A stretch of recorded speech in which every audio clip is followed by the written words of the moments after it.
Good evening, and welcome to Books and Books and Miami Book Fair's Evening with presentation. I'm Christina, and I'm thrilled to be with you here tonight. Many of you have been watching since we went virtual last month.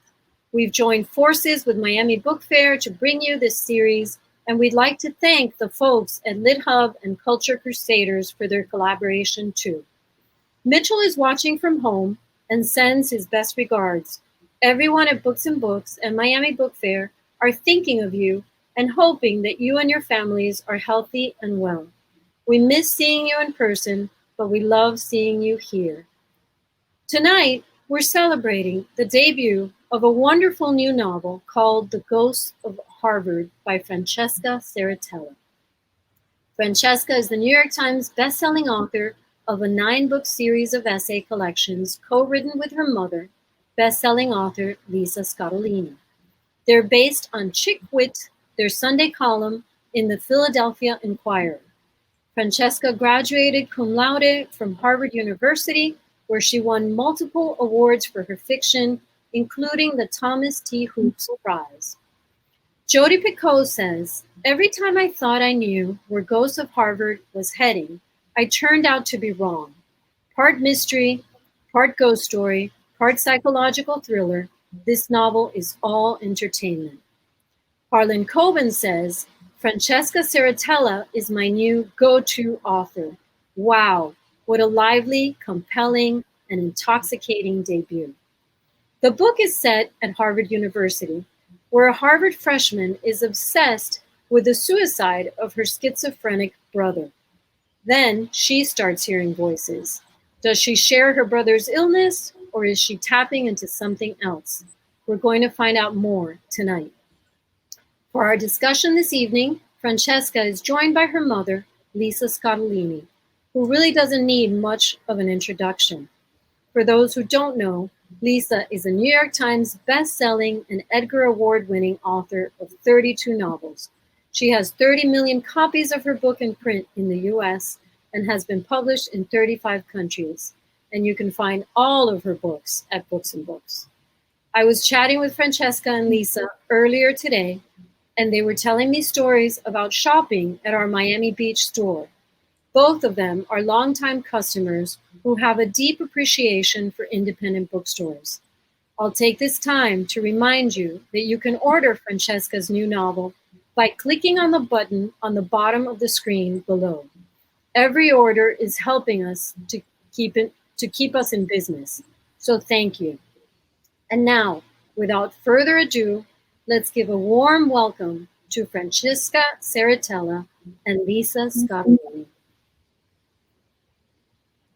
Here we go.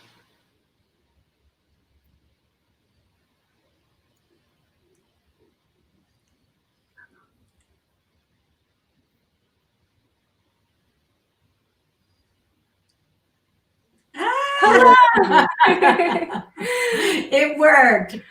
Thank you so much, Christine. Thank you, everyone, for being here. I'm Lisa Scottaline, and I gave birth to this incredible, adorable, amazing daughter who is, well, my favorite author and has been since the age of 0. This is Francesca Serritella. Hi, everyone. I'm so excited to be here and so excited to be part of this wonderful Books and Books event. This is just so special. Yes, we have some things we want to say first, which is a lot of love for Books and Books. Yes. My mother lived in Miami with my brother, and you grew up in the Lincoln Road store. And fun fact, my grandmother's old phone number was just one digit off of Books and Books. Right. So occasionally she would field customer calls and, only gently encourage them to the latest Lisa Scottaline. Right. Sure. She would tell them that she wouldn't hang up the phone unless they bought one of my books and books and books. And God bless Mother Mary. God bless Mitchell Kaplan. God bless Books and Books. And thanks to all of you who keep it so vital. In 30-year career, I've watched it grow and just become one of the dominant and most wonderful, thriving indies in the whole country. So independent bookstores matter so much to us, and I know they do to you. So please support them, and thank you for this opportunity. Okay, so I'm the proud mom, so I have to get through this without crying or lactating, which will be very How many scary. minutes did we get before a lactation joke? I'm 4 minutes and 50 seconds. I get up, but no, this is gonna be very serious, and you're gonna be impressed with that professionalism. Right. But I want to begin. by saying that this book got a wonderful, it's like one of those ones they said I'm reading Rainbow, like you don't have to take my word for it. In the Washington Post, Maureen Corrigan of NPR Fresh Air, I mean, what else do you want? Raved and raved, called Ghosts of Harvard beguiling, sweeping. I'm going to read the sentence. Let me read the sentence. Nice. Ghosts of Harvard is a rich, intricately plotted thriller that gathers suspense velocity as Katie runs through the maze-like halls of academe and the winding streets of Cambridge, Massachusetts, chasing after clues to the more sinister circumstances of her brother Eric's death. What do you want? Was that your questions you just No, threw? that was not my questions. Here's my questions. Anyway, I was so touched and honored that she said that, and it's really nice to have somebody not blood related to me who was excited about the book and enjoyed it. But still, we do not negate blood relations. We begin. So Talk normally. Normally I am. That's the problem. Here's the book, actual book itself, which I will hold. Oh, tell us sorry. what Ghosts of Harvard is about, Francesca. Offspring of mine. So we can see it. Ghosts of Harvard is, it's mom. Sorry. It's behave. Ghosts of Harvard is, it's a lot of different things. It's part psychological thriller, part sort of supernatural mystery, even a little historical elements. But I really feel that at its heart, it is a family story.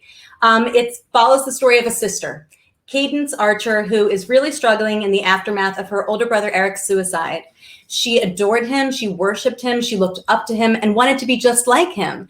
And he went to Harvard and sadly, while there, ultimately was diagnosed with schizophrenia, really struggled with mental illness affecting him, and sadly, ultimately took his own life on campus.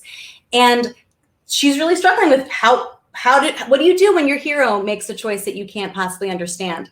And she decides to attend Harvard herself because she feels that there are so many unanswered questions about his final year. And while she's trying to piece that together, she fears she's losing her grip on reality herself. She starts to hear voices. And then the new question is, am I losing my mind like my brother? Or are these voices something else? She begins to believe they're ghosts. And if she listens to them, will they bring her to the one ghost she craves most, her brother? Or will they lead to her own self-destruction? That's the plot of Ghosts of Harvard. And answer. Excellent answer. Starting with the bang. Okay. Now, let's go to some questions.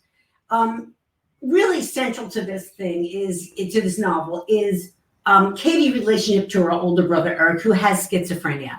And I'm just saying that I think you handled this portrayal of schizophrenics and mental illness really sensitively and compassionately, and all the reviews said that too. I'm curious why you chose schizophrenia. Like, where did that come from?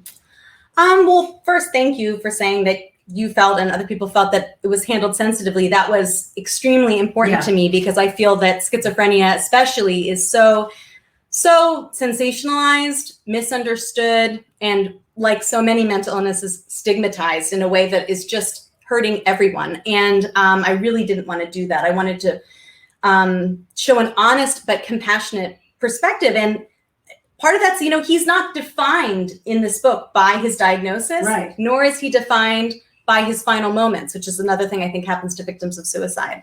The reason for that is because this whole book is told through his sister's perspective, and she sees him in that beautiful, full context and empathy of a sister who's grown up with him. She knows what part was him and what part was illness, although of course she also struggles with differentiating the two. And I chose schizophrenia also because I learned this interesting factoid that sort of got my imagination going, which is that schizophrenia has a higher occurrence in genius IQ. And that really got me thinking about the ways that, is genius, is the potential for greatness also a potential for greater vulnerability? Is sort of a more finely tuned or highly tuned mind somehow more susceptible to other things? And, we tend to really over categorize as like anything atypical is bad, anything, and normal is the best. But, it's like, where does that line really fall? And, that's what got me thinking about it and why I wanted to explore some of these themes that really encroach in everybody's lives, whether they struggle with a mental illness like this or not. Right. You know, it's interesting because I think that the book succeeds on the family drama level and also in a way thriller, because you're worrying about what's going to happen. Like you turn the pages, and that's something else the reviewer said. Now, in the family, we love family stories because we love families. And I always think it's interesting that families have roles. People in the family sort of sometimes adopt a role. And that, for people who don't know, like, this is our whole entire family, like, that's not really well, true. I'm a single mom and you're the only. Right, we have a small family. We have a very small family. If you fit on a screen, you're like a small family. But anyway, so how do you think, like, let's talk about the role of the family. Katie's role, she's the main character. Let me answer. I just subtly muttered to her, great, let me answer. But then she had to amplify that. That wasn't the point. But sorry. What I was going to say is that, even in a small family, I don't think we are immune to roles. We have this funny role where you're the little wacky, crazy one, and I'm the straight man, and that's our roles. And, I think every family has an equilibrium. Every family has, like you said, sort of roles. And sometimes families, I think, gain a little bit of degree of myth, and this family originally, and for the longest time, Eric was the golden child. He was the superstar. And Katie was the second banana. And what was unique, though, about this is it wasn't sibling rivalry. She was very comfortable in that supportive role. And that's where she was used to. And she was used to him being the gold standard and her being enjoyed the cover of the background. And first, that got disrupted when he gets ill. That changes the entire dynamic, although he was still somewhat the center, the sun of this orbiting family, of where first they were all celebrating him. Now they're all worrying about him, trying to get him help, trying to control him to a certain degree. Right. It's very reactive. I think family is so reactive, and that's why I wanted to explore the way that a tragedy like this does not happen to one person in a family. It happens to the entire unit. This family will forever be a family of 4 with now one chair that's empty. It's never going to fully change. But for Katie, it does, to the extent that family can define identity, it does need to change, because she can no longer only be Eric Archer's little sister, or at the very least, that meaning has now changed really greatly. And I think we see her struggling with that identity shift, struggling with what relational identity shift. And, I think those roles in a family sometimes, in the best circumstance, are sort of this helpful emotional scaffolding, which bolsters us while we are developing ourselves. But sometimes the expectations of family, the assumptions of family can become really confining, and it can put you in a small little box, and she's dealing with both. Right. Now, it brings us to, naturally, that's sort of sad that Eric passed by suicide on Harvard's campus. And when Katie goes to the school, she's going to try to investigate, because she's full of what ifs. What made you, suicide is very, very important. And not an easy subject, like in a debut novel. And I think it's really, I give you a lot of credit for being ambitious. What made you want to write about something like that? And how did you research it? I was acutely aware that I am not a suicide survivor. And that, interestingly, is the term for somebody who has lost an immediate family member. I think it's interesting that the survivor term is even for loved ones. I think it's really reflective of how intimately affecting this particular loss is.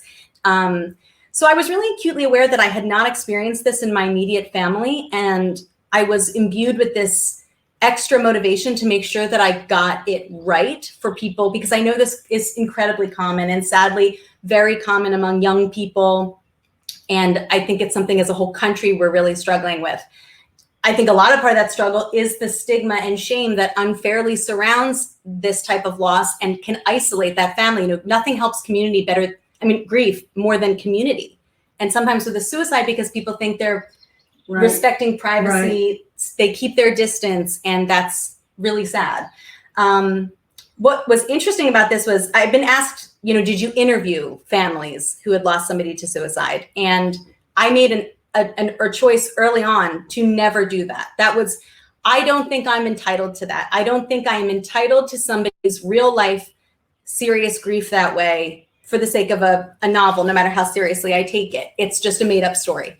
And so I made the decision to really research it heavily, but from a respectful distance.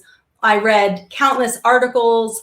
I read grief counseling books. I read memoirs, I tried to absorb it to inform my natural powers of empathy as much as I could, but I never wanted to mine that type of pain for a book. And what I didn't anticipate, though, was how once I started talking about working on this novel, because of course I was working on it the whole time that we were writing the other books, which were so different in tone. They're these funny essay collections, and we would be on tour for them. And inevitably on tour, somebody would say, you know, are you working on anything else? Are you working on a novel? And I used to pause because I didn't want to, you know, this is a heavier topic. I don't think it's like a drag book, but it's emotional. It's different in tone. Yeah. And I was worried about shifting the tone in the room. Right. Or maybe bringing the mood down.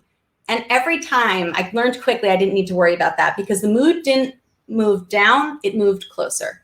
I felt everybody sort of lean in, listen, open their hearts. And then in the signing line, even when everybody was all smiles again and all happy and hugging, and they certainly were, but people would also take me aside privately and go, you know, I'm interested in that book you're writing, or I'm glad that you're writing about that topic because my father, my sister, my college best friend was lost to suicide. And it really then, of course I knew it was common, or I wouldn't have been interested. It has certainly affected my life tangentially, but to really feel just how this tragedy affects good families, loving families, wonderful families. It is not a comment on the person or the family. It's so common, and it really happens a lot. You know, it's interesting because so part of what happens to Katie is that she starts to hear voices, and we can't tell if it's an auditory hallucination or it's actually a ghost. There are spirits in this book that are ghosts. And I think it's very interesting because they're not the typical ghosts. For example, one, which I love to learn things in books, even in fiction and a thriller and a really exciting book. And in this novel, for example, one of the ghosts, there's a lot of twists, so I'm not going to give you. Yeah, I'm like, where are we spoiling? Where are we going? Well, there is one that is actually was an enslaved person at Harvard. That's true. Which I did not know that Harvard had slaves. Can you talk a little, like, how did you know that? Because I did not know that. Yeah, well, right. I mean, Harvard does have a history with slavery, which is something that has actually just come out. And as recently as 2016, they were looking into it when I was around 2010. It's not as if that they knew that or were actively suppressing it as much as tragically this would have been in 1760s, 1750s, 1760s. So before, even 10 years before the nation was founded. There were at the Harvard president's residence enslaved people.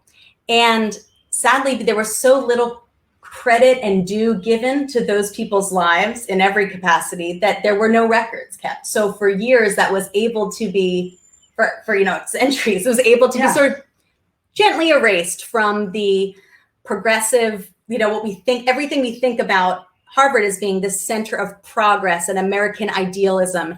And indeed, at the same time that there were enslaved people serving the Harvard president, he was, part of the thought process and part of the rooms where it happens, where they were devising the very principles that our nation was founded on. And they were grappling with slavery to the crown, meaning taxation. And all those topics were swirling, and yet they had this utter blind spot for the people serving in their home. And I really wanted to incorporate that, one, because I think all of these ghosts are sort of refractions of potential destroyed, which is, I think, something that happens is both true of suicides, and then I wanted to think of different versions. And I think racial discrimination is a major source of potential destroyed in this country. And I wanted to show that, the hands that built Harvard University were not just of white men, that's not the case. And to me, this book really examines the way we have our personal histories and our personal narratives, and we have our national narratives, but we don't always know what is being left out. We learn these stories. We think that a more simplified narrative is easier to understand, easier to remember. But when you are leaving voices out and leaving perspectives out, you're just not getting the truth. And so this, I think, I'm not turning the reputation of Harvard on its head. It's not a racist place. but it is a fuller picture of its history and its truth. Fiction is at core about truth, which is what's so great about it. Right. Interestingly, one of the other ghosts is super hot. Like there is a romance in here. You can't even see There's a super hot guy and there's a super hot ghost. It's kind of like, they both look like Bradley Cooper in my mind. But, you know, I mean, I've never seen like a love triangle with a ghost before. I think this book, one of the things I love about this book is its originality. I'm curious, you know, listen, you haven't lived till you read a love scene that your daughter wrote. Yeah. Okay. Awkward. Do you get hot in here? Confess. Like Confess. I have no shame about this. I mean, listen, no, of course. I wanted to write a book I hadn't read yet, and she's a young woman. She's a young woman in college, and she, as you say, has meets a living, tempting guy, and is hearing the voice of somebody who, you know, is also piques her interest. I mean, what girl out there hasn't longed for a more romantic past, right? I mean, I'm on the apps. You get the swiping, and that's the true romance that we're delivering. You know, one of the ghosts is, you know, he's a lover of jazz. He's a lover of this. They're all sexy. Well, no, the irony, of course, to me. let me just say, the irony, of course, is that you don't see them. The character, she only hears them. That's true. And there's this whole question is whether or not they're auditory hallucinations. And I think even as she slips more deeply into the world of these voices that she's hearing, they're coming to her from different moments in history. They seem to see her and receive her in their world as if she were just a normal contemporary of theirs, but for her, she only hears these echoes of them. I mean, I'm playing with that duality the whole time where she's slipping into it, but on the flip side, you could also argue that she's an incredibly lonely girl under enormous stress with a genetic predisposition to mental illness and schizophrenia and delusions. And she starts hearing, you know, a guy who sounds a lot like her brother, a boyfriend or crush, and, you know, a young woman who's in worse trouble than she is. Right. And is this just self-soothing? Is this imaginary friends? Or is she leaning into it? You know, and that's sort of, I want you to both go with her and then occasionally catch yourself in doubt and go, are we getting too far with these ghosts? Right. And part of what she's dealing with too is the Harvardness. I remember when you got in and we were all like so happy and everything. And I took you were napping. I woke her from a nap. She was like, and we went there and they have a magazine and the magazine is called H-Bomb. That's you know, not, yeah, is that true? Yeah, totally. And I was like, there is something. Some alternative I don't know. Whatever. I just remember. But the point is that, you know, Harvard is viewed with about so much potential. Like you were in the dorm that JFK was in, and I was like, wow, that's so cool. What? JFK was there. JFK. No, right. And of course the H-bomb. Oh, so hot. I would never have told that H-bomb story because I think it's kind of gross, but it is a reference to the idea that after you drop the H-bomb and say you went to Harvard, people might receive you differently or receive a resume differently. It feels a little icky to talk about. At the same time, there's some degree that it's undeniably true. There's a lot of, Harvard is a character the moment I set foot on campus, long before I ever wrote a book about it. That's the truth. And I think the biggest misconception, and why I say it's a little icky, is I still feel self-conscious about this misconception, which is that everybody who went to Harvard must be super full of themselves and feel like they're the smartest person in the room, or feel arrogant or whatever that might be. Nothing could be farther from the truth.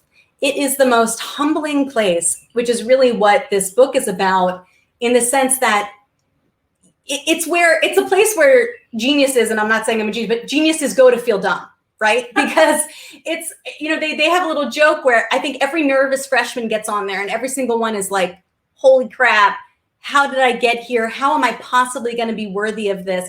And they literally sit us all down on the first couple of days and go, you're not the admissions mistake. Because you all feel like that. I mean, and at some degree, it's because it must be kind of arbitrary. Of course, you know, I worked hard to have like whatever stats, but when I got in, it was easier now, but I think the acceptance rate is below 5%. That means they could fill the class 10 times over, 20 times over without the caliber of student really dropping. That means you got lucky. If you got in, you deserved it, but you also got lucky. It felt to me like a ridiculous mistake. Remember, I didn't even want to apply. I thought it'd be a waste of the application money. It felt like winning the lottery ticket, except that it comes with this expectation of, you just got the golden ticket, don't blow it. And you think you're good at computer science? Are you the next Mark Zuckerberg? Oh no, then you've let us down. You English major, oh, you like poetry? Are you the next T.S. Eliot? Oh, you're not ready to publish The Wasteland at like 21? Oh, forget it. Then you're a loser. I mean, it's like you can't live up to this legacy of the past, which Harvard never lets you forget their famous grads.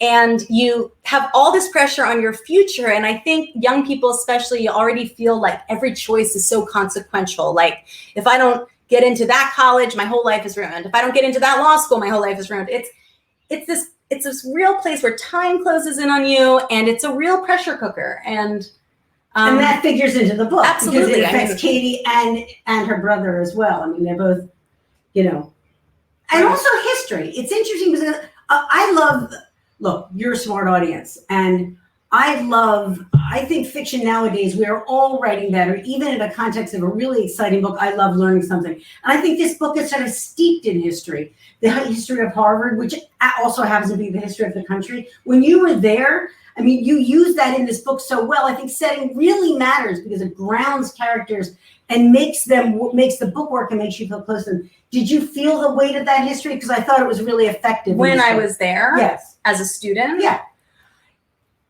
It's both. It's that weird, uneasy juxtaposition, and that's really what inspired me the most, is that on the one hand, it's also a normal college with normal kids who are drinking underage out of their red Solo cups and trying to catch the eye of the cute guy in their lecture section, and waking up in grubby dorm rooms with popcorn, that smell of popcorn forever for no reason, right? Like, it's a normal college that's all about youth and future and potential.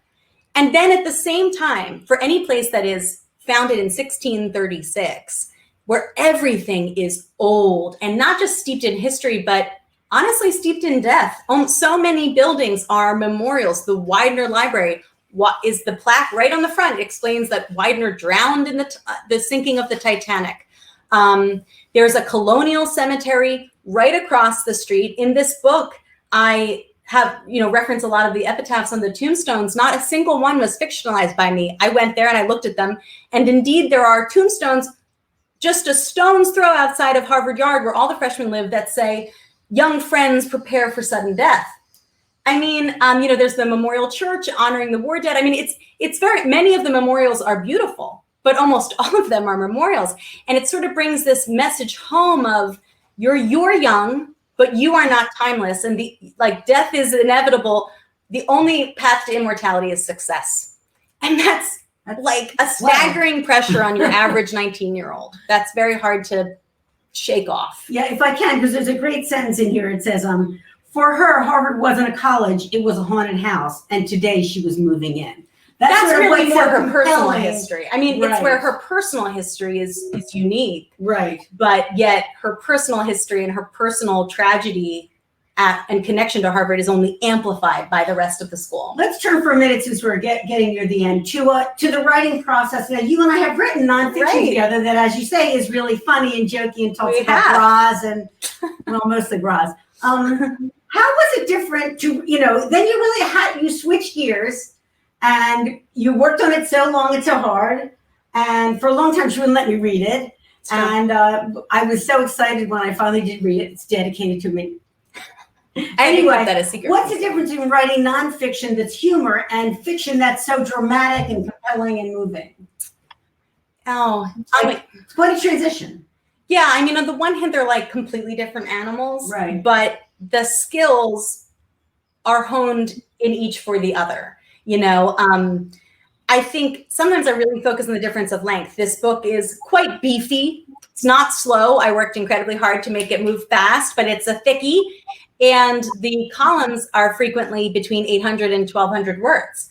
And when I think, it was just so satisfying and buoyed me. And I really want to thank all the readers of our essay collections together, because getting to do those, have those books come out more frequently, have the newspaper column come out more frequently, allowed me to get this wonderful feedback and support the entire time through while I was working on this novel, which was just so spiritually important. And so much of writing is a mind game, so your spirit really matters. And I always knew, I had these wonderful readers who were waiting for me to finish it. So I'm incredibly grateful, and thank you all for that. So that was really nourishing. But also I think that skill of learning to cut it down, there's some writing adage, if I'd had more time, I would have written it shorter. Is that what that gets at is that it's really hard to be concise and it's hard to be economical with your words, but it's necessary. And I really cut my teeth with that on the column and those newspaper word counts, which are very unforgiving. And then I applied that skill to this book so that this book is not meandering, and that every revision was to make it tighter and shorter. And that's also, I learned from the best, page turning right here. So I guess we should leave it with, do you have, because probably a lot of people are interested in writing. We're big encouraging, like everybody's got a story, write it. Do you have any advice for young writers? Because really, this is it, your debut. I mean, you worked hard and here you are, and it's great acclaim. The best advice I ever received was from a Harvard professor of creative writing who told me, give yourself permission to take yourself seriously.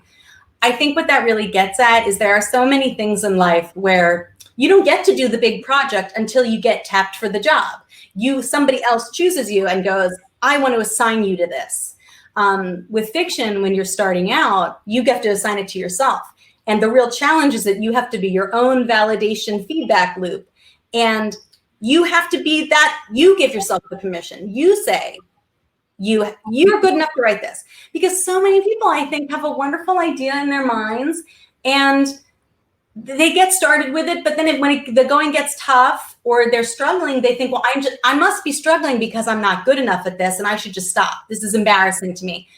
Listen, everybody struggles with it. It does not mean you're doing it wrong. I so many years of revising and ups and downs with this book, and that's just part of it. But you deserve to give yourself a real shot, whether that means, carving out a time of your day, having to set limits on friends or family, and say, you know what, I'm taking myself seriously with this, and I'm taking my process seriously. Right. Just to end, I agree with what she said, because here she's written her first novel. I'm on my 32nd, and I still sit in front of the computer and curse and and worry and can't do it, and have all that insecurity come up.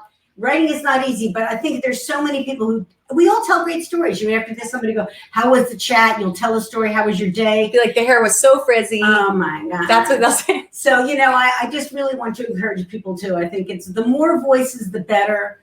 And when I say that it took me, 10 years to write this book, I don't want anybody to be daunted by that.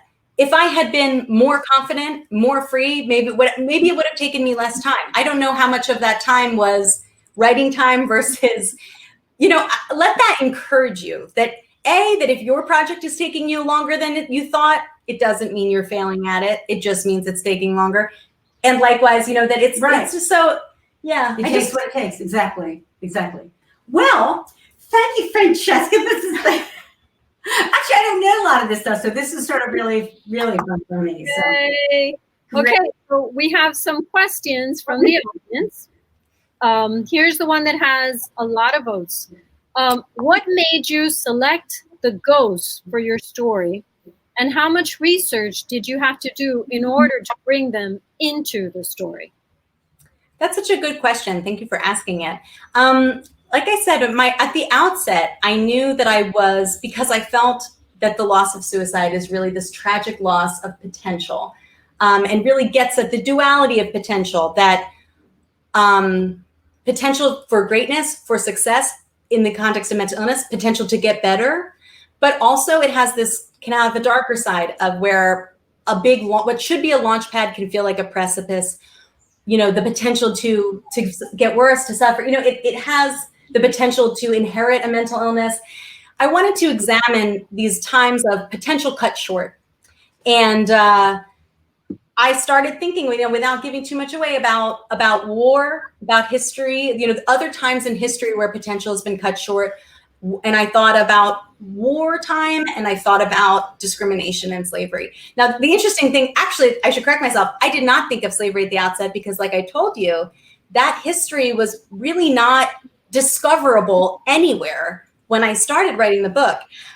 But I was interested in the themes of discrimination. So I already had a ghost character who was completely different, who was a young Black woman who was employed by the school as a goodie, which was this weird period in the 1880s where they had like indentured servitude young women.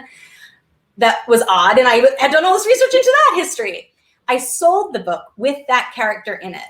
And it was only when I was revising it with my editor that then it popped up on my Harvard alert on the New York Times News that this history of slavery was being revealed. And then suddenly I thought, oh my God, it was like fiction had become reality, because this whole book is about the way that history has been edited, whether we know it or not. And sometimes, we say hindsight is 20/20, but we don't know. It depends on whose perspective is telling has the hindsight. And then suddenly I realized, like, oh my God, my book, if I keep this character as it was, of an underpaid person, but a paid person, is whitewashing the reality. Right. And I said, I think I have to rewrite this entire character and this entire subplot. And my editor was like, you really don't have to. But I felt that I did, because it was just the principle of the book. It was the meaning of the book. And it was even a truer example of it. So I took the time, I delayed the book, and I completely did new research into that. And I used the Harvard archives. I used the great thing about researching fiction is you get to just follow whatever little breadcrumbs and veins interest you. This book is not an authority in fuller sense, but I had a lot of time. I did do copious research. Yes, of course. There's no any of like the anecdotes given in the story are all factual for the most part. Okay, so Linda would like to know, how much did your own experience at Harvard influence the story? That's such a good question. Thank you. That's one of those things where when I started it, I would have been like, oh, not at all. This is so completely different. Obviously, this has this tragedy at the heart of it, which, I wasn't grappling with. But really, I mean, certainly my experience crept in small ways, like that, the characters always live in dorms that I lived in. There's one professor who's very nasty in this book, and he's based off an even nastier real life professor who used to curse us out in red pen in the margins. So I got to sort of get my revenge. I also had, the wonderful professors are also based on real professors. So I had both. I did, when I was a senior, I did get invited by a guy who was like really great at math, to an evening at the Astronomical Observatory. He invited me, and I knew he kind of had a crush on me. And I was dating this idiot, an idiot who also went to Harvard, but I was dating this guy at the time who was younger. And my friend who's watching us now will be like, you should have dumped him before. I didn't dump him. I tolerated his wasting my time. And when he was done the year and we were still there because we're seniors or a little bit longer, we were technically still together. I got invited to go to the observatory at midnight with a secret key card, and I declined out of loyalty and good girlfriendness. And then I graduated, and a week later, the guy dumped me. I never even saw him face to face, called me, broke up with me, and I should have gone to the observatory. So I got to relive it and go to the observatory in this novel, and it was it was great. Okay, other questions about Francesca's dating life? Yeah. I'd love to hear all this. So here's one from Debbie. How much quote unquote guidance, aka motherly annoyance, did you get from Lisa during the development and writing of Ghosts? Well, you're nailing it. So whoever said, you're exactly right. It's like what we said. I did not have my mom read the book because I knew we would fight. No, but also, no. I wanted to keep her as mom. I admire her writing skills so much. I've learned so much from reading her and watching her work for my entire life.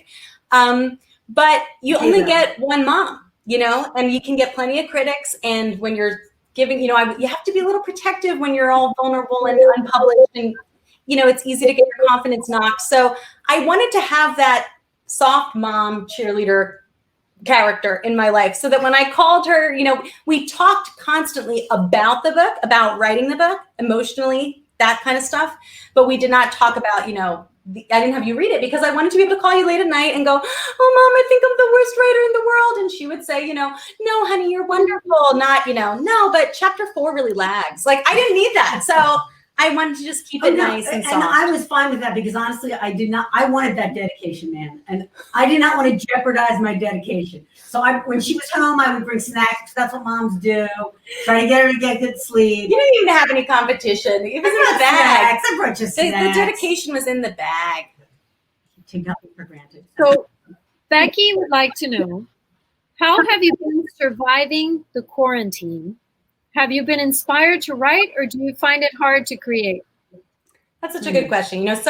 So many of us are all dealing with such weird disruption, and I think mine is probably relatively small, but it's not nothing. I normally live in Manhattan. I live on my own. I have a vibrant life like we all did until this happened, and now I'm plunked in my childhood home with my mom in rural Pennsylvania, and I'm so grateful and lucky that we are together and that we can be out here and with some beautiful nature around, but it's a real change, and it came so unexpectedly for all of us. I brought about 1 week's worth of underwear, so I'm doing a lot of laundry, wearing clothes from my high school days. So that's weird.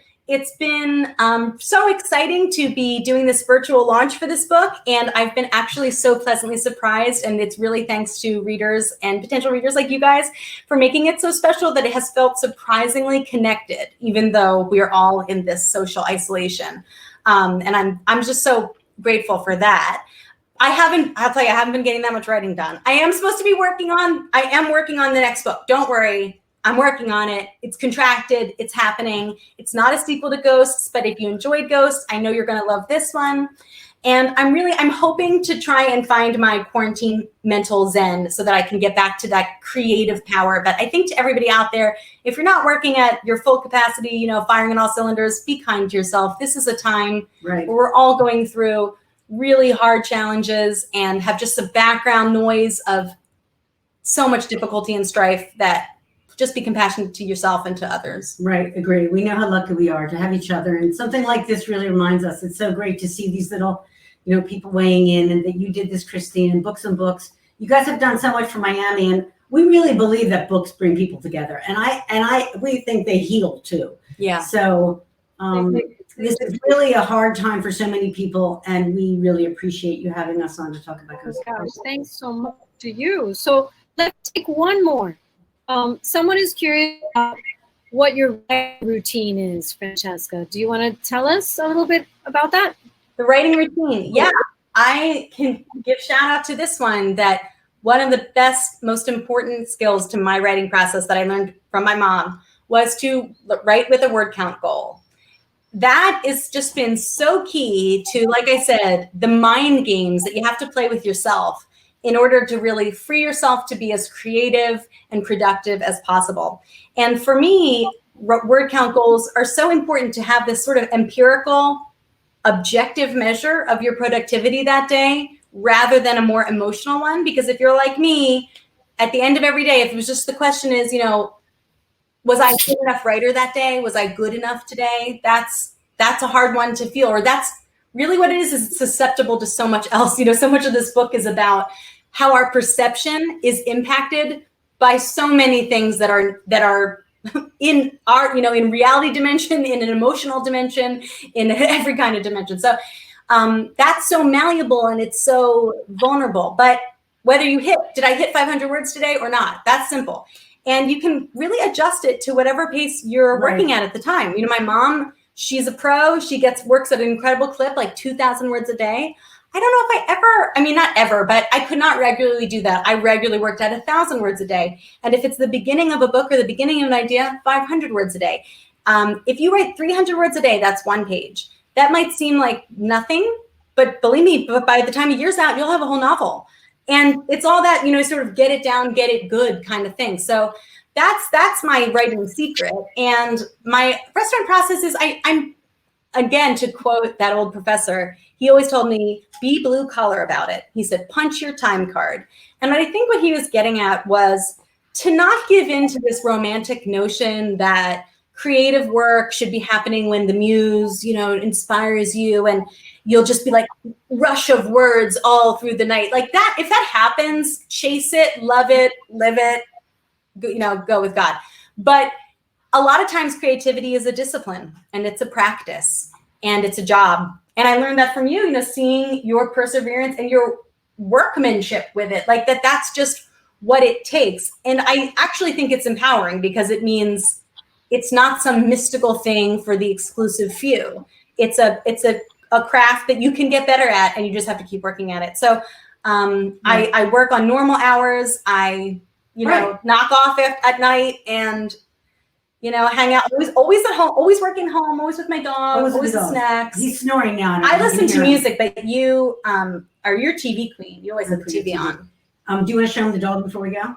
He's sound asleep. He's snoring, so I've been wondering the whole time if you can hear him. Yeah. He's a little. This is my writing assistant. Oh, how cute! This is Pip. Oh my God! Expectations. He's my sleepy writing assistant, and he's why I don't really work at cafes or anything. So he's a good quarantine buddy. How adorable! And only one is presentable to the Miami Book Fair. That's the truth. The rest are so naughty they're locked in the bedroom. Yes. So I want to thank you both. Thank you so much. And Francesca, we wish you the best of luck with this new novel. I'm sure we're getting tons of orders to speak. Thank you so much to our viewers for joining us tonight.